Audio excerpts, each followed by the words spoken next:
네, 우리가 믿는 이 신앙에 있어서 큰 주제들이 있습니다. 그 큰 주제들을 잘 정리하고 이해하고 있어야 하겠습니다. 그런 점에서 질문을 한 가지 드리겠습니다. 자, 우리가 믿는 사람 된 것, 달리 말해서 하나님의 자녀가 된 것, 또 달리 말한다면 구원받은 것, 자, 이것이 은혜로 되었습니까? 아니면 나의 공로로 되었습니까? 우리가 구원받은 것이 은혜로 된 것입니까? 나의 공로로 된 것입니까? 한번 대답을 해보시기 바랍니다. 그 답은 오직 은혜로 되었다는 것입니다. 은혜로만 우리의 구원이 이루어졌습니다. 자, 만약에 우리가 대답할 때 나의 공로로 됐습니다, 이런 마음을 가지고 있다면요, 그것은 그리스도인의 답이 아니라고 우리가 말해야 되겠습니다. 우리가 10분 양보하더라도 그리스도인이기는 하지만 아직 복음을 전혀 이해하지 못하고 있다고 밖에 말할 수가 없습니다. 여러분, 이 신앙의 가장 큰 주제 중에 하나, 우리가 구원받은 것이 은혜로 된 것이냐, 공로로 된 것이냐, 우리의 공로로 된 것이냐, 신앙의 가장 큰 주제 중에 하나인데요, 이 은혜로 되었다는 이 말을 우리가 진심으로 할 수 있다면은 그것은 정말 하나님과 인격적으로 만났기 때문에 그렇게 할 수 있다고 말할 수 있습니다.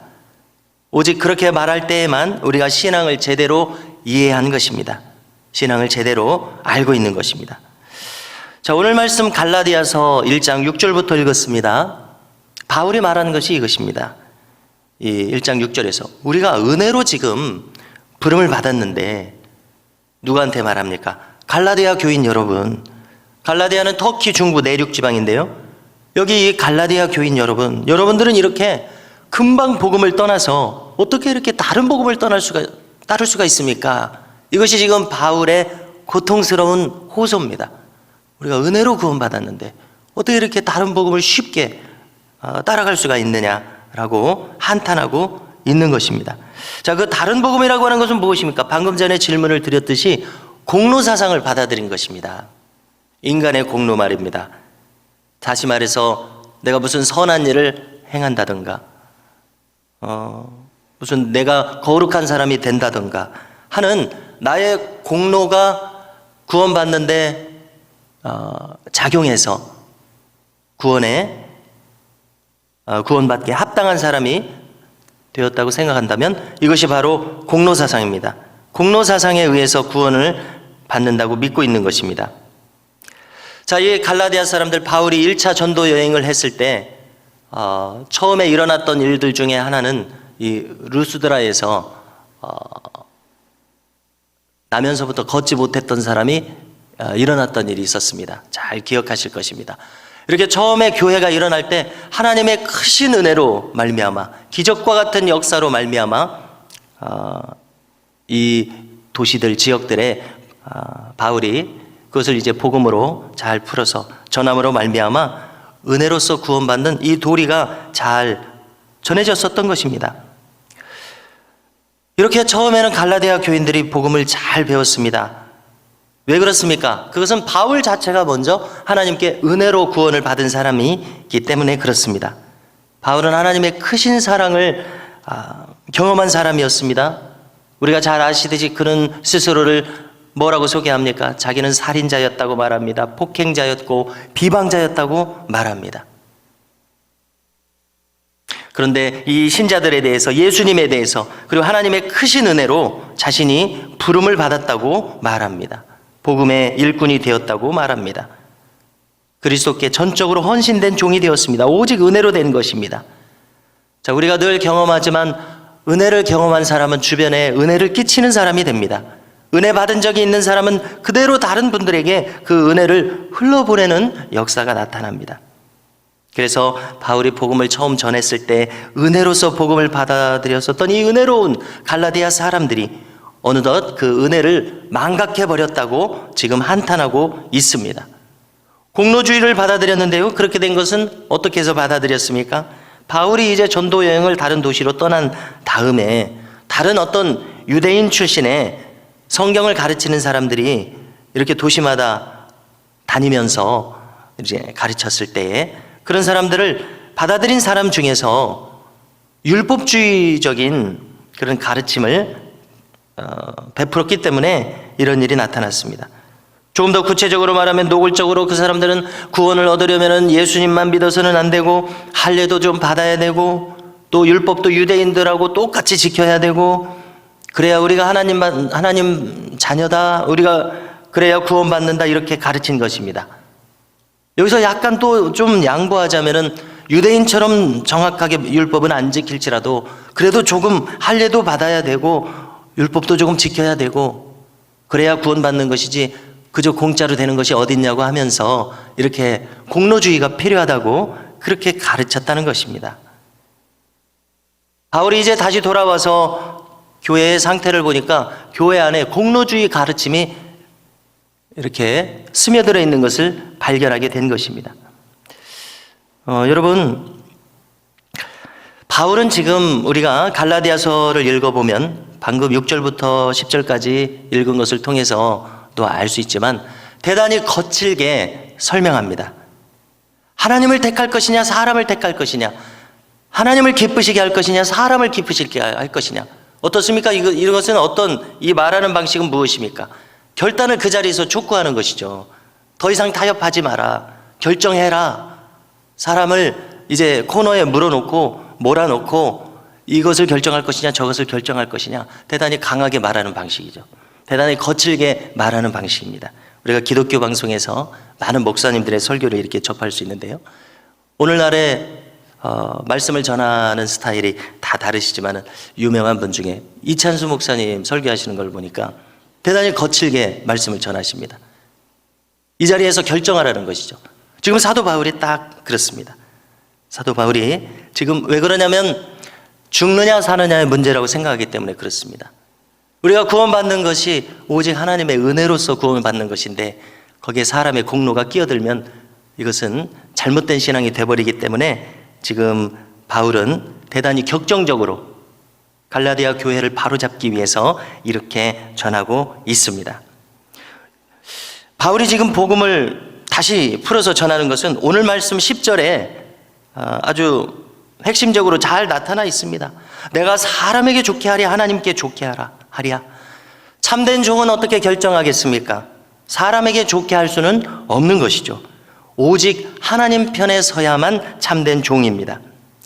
자, 우리가 이렇게 갈라디아서를 대하면서 거론하지 않을 수 없는 인물이 바로 종교개혁을 일으킨 마틴 루터입니다.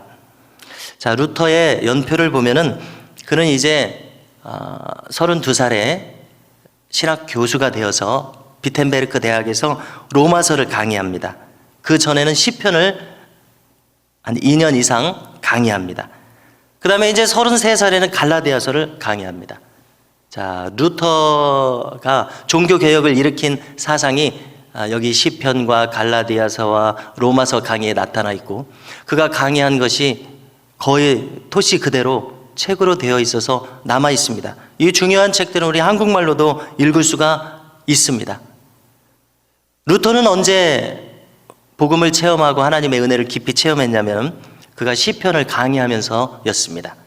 그가 이제 수도원이자 신학교인 이 비텐베르크에서 성경을 연구하고 강의할 때 우리가 루터에 대해서 잠시 그의 신앙에 대해서 나누자면은 사도 바울이 자신을 뭐라고 소개합니까? 자기는 바리새인 중에 바리새인이라고 소개합니다.